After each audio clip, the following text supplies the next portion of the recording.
Hey guys, welcome back to my channel, and this is a review for the 2020 miniseries Defending Jacob, which is based off a novel. The show stars Chris Evans as who plays the dad.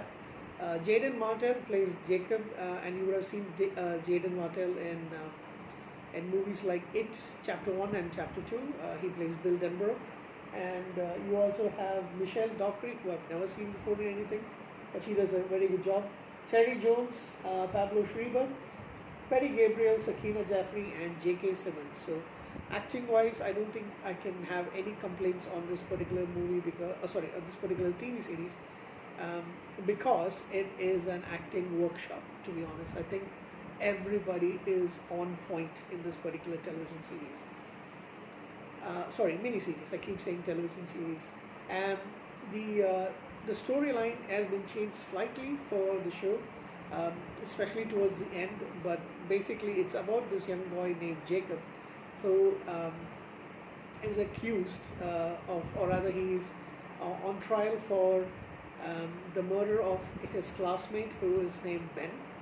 And Ben is a bully who's targeted Jacob on several occasions, calling him a faggot and saying a lot of other mean things about him online as well as face to face.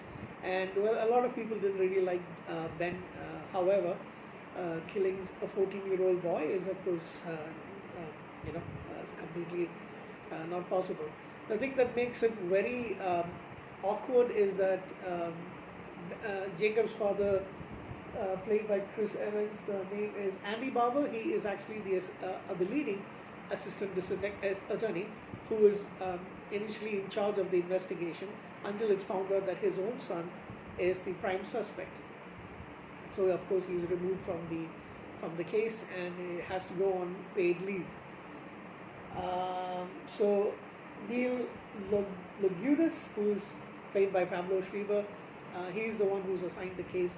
And even though Andy used to be a sort of a mentor to Neil, now they both don't see eye to eye, and they even go upon a little bit of fisticuffs in between. So the story is about this young boy who's actually found by a jogger in a park, and it's based and set in Boston. So when they do the test, they find out the fingerprint matches Andy's son. Now, apparently in Boston, if you're 14 years old and you're committed of a crime such as murder, you will be tried not as a child but as an adult, and therefore he can see possibility of the death sentence or life sentence or really long term, which will effectively ruin his career, ruin his future rather. So it's basically about the case. Trying to, defend basically Jacob, and his lawyers played by Terry Jones, Joanna Klein, the lawyer, and you also have Poorna Jagannathan playing Dr. Vogel, who does a biometric or something like that, some kind of a psychological evaluation of Jacob when it comes out, and Andy has not told his wife, not told most of his friends or his son about it. Andy Barber's father is actually in prison for life since Andy was 5 years old. That's the last time he actually met his father, apparently for killing and raping a young lady.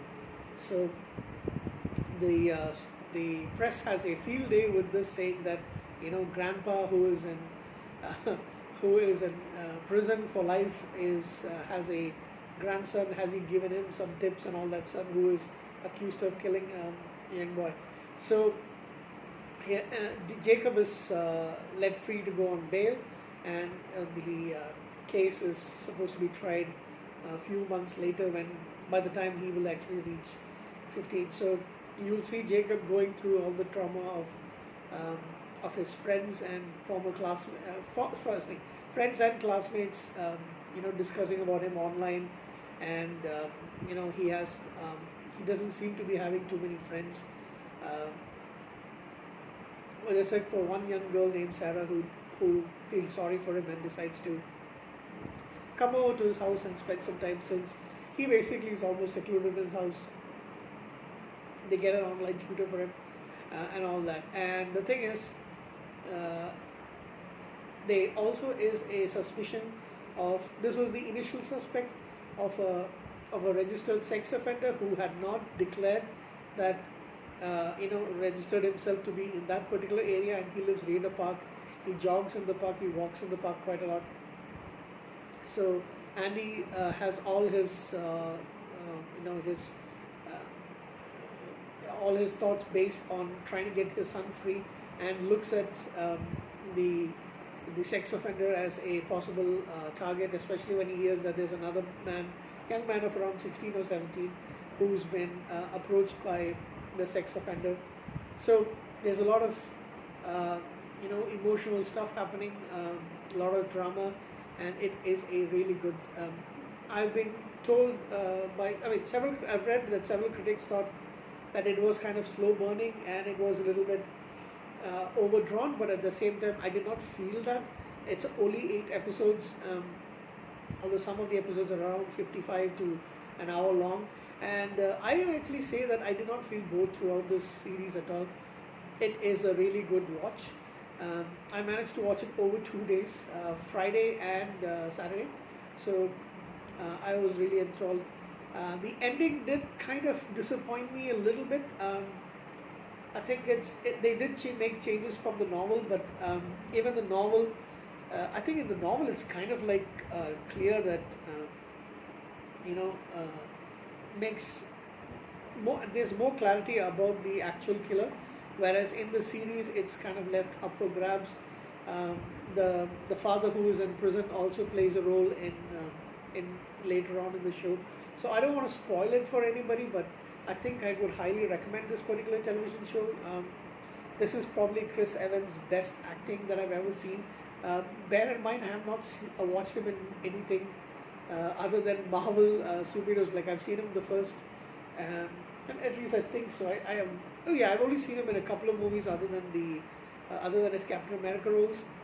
I've seen him in the Fantastic Four, and I've seen him recently in Knives Out. But this, I thought, was a fantastic performance by him.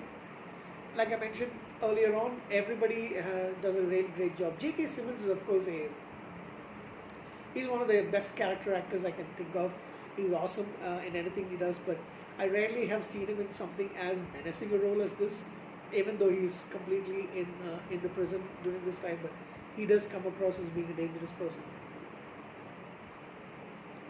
So, in conclusion, awesome show, pretty good, and like I mentioned, it's only towards the end, maybe the last 30 minutes, that I felt kind of it a letdown. I would have wanted a more, binary kind of closure, but they kind of left some things for perhaps up to you to decide. Decide about certain things. So that was the only thing that kind of let me down throughout the entire 8 episodes. So I would give this 8 out of 10. It is a good recommended watch. Thank you guys. Good night.